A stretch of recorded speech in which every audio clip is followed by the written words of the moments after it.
मैंने जो कहा है वो मेरा अनुभव है और आप और मैं अलग नहीं है।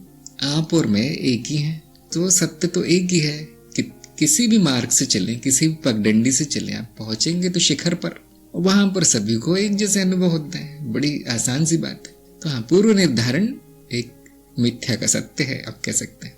माया में यही होता है, यही नियम है, और हम सब में योग्यता है वो जानने की।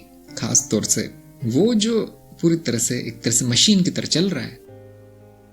आप देख सकते हैं कि ये नदी नाले, पत्थर, पहाड़, बादल, पेड़ पौधे, पशु पक्षी और कुछ मनुष्य पूरी तरह से आंतरिक रूप से चल रहा है कार्य माया का, यंत्रवत है। एक साधक को छोड़ के बाकी हर किसी के पूर्व निर्धारण निश्चित है, तो हमें जरूर उसका अनुभव होता है। बहुत लोगों के मेरे पास संदेश आते हैं, ईमेल आते हैं कि मेरे साथ भी ऐसा ही हो रहा है। कभी कभी इतना विचित्र होता है वो कि सामने वाला क्या कह रहा है ठीक 10 सेकंड पहले पता चलता है क्या कहेगा ये, ठीक वही करता है वो। इसको हम कहते हैं पूर्वाभास।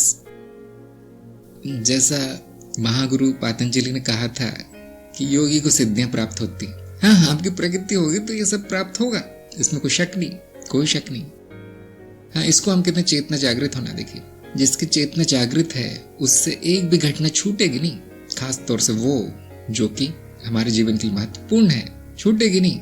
एक बुरा विचार छूटेगा नहीं, एक मूर्खतापूर्ण निर्णय छूटेगा नहीं, एक अनावश्यक कर्म बच के नहीं जाएगा।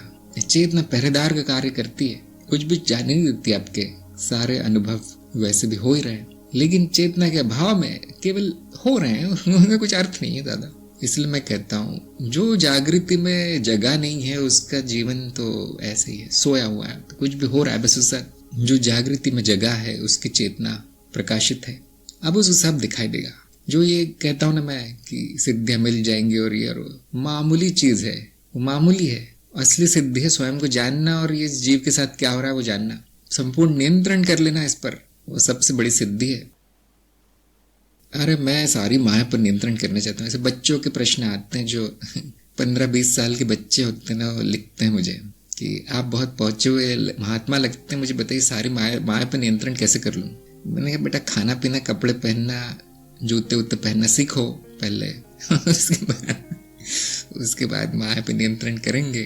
आ जाओ सत्संग में, आ जाओ, बताऊंगा मैं कौन कहाँ तक पहुंचा है। तुरंत समझ में आ जाता है उसके प्रश्न देखकर।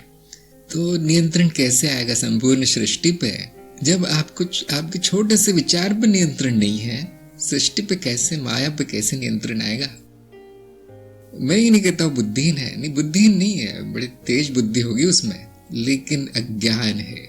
माया की अनंतता को, माया की विराटता को बाल बराबर नहीं जाना नहीं है अभी उसने। ऐसे बहुत से आते हैं, मुझे सूक्ष्म लोक पहुंचना है। मैंने कहा इस लोक में तो आ जाओ पहले, मृत्यु लोक क्या है वो तो पता नहीं तुम्हें। नहीं मुझे पहुंचना है। अच्छा आ जाओ, कार्यक्रम करवा देता हूँ मैं। नहीं, कार्यक्रम नहीं करना, मुझे हिंदी टाइप करना पड़ता है वो मुझे। अरे तुम्हें हिंदी टाइप करना नहीं आता तो सूक्ष्म लोक में कैसे जाना आएगा इतनी योग्यता नहीं है। जो एक छोटे बच्चे को भी आता है वो नहीं आता, तो सूक्ष्म लोक का उन्होंने पहचाना नहीं है कि अध्यात्म होता क्या है। वो ऐसे ही कि माचिस जलाना नहीं आता और अणुबम फोड़ना चाहते हैं वो। पहले माचिस जलाना सीख लो कैसे जलाते हैं। पतंजलि ने कहा है कि सिद्धियां मिलती हैं। हाँ, धीरे धीरे सभी वृत्तियों पर नियंत्रण आने के बाद सिद्धियां मिलती हैं। सृष्टि पर नियंत्रण नहीं आएगा, भूल जाओ। शक्ति पे, देवी पे नियंत्रण करना भूल जाओ। देवी नियंत्रण करती है हर चीज पे। देवी हो जाना है, शक्ति हो जाना है, स्वयं देवी बन जाइए। ज्ञान मार्ग में चेतना के द्वारा नियंत्रण आता है और सभी सिद्धियां प्रकट होती है। बहुत आसान है। चेतना कैसे आ जाए? आत्मज्ञान के बाद आनी चाहिए चेतना। नहीं आती प्रयोग कीजिए। आत्मज्ञान कैसे हो जाए? हाँ, अब सही जगह आए हो।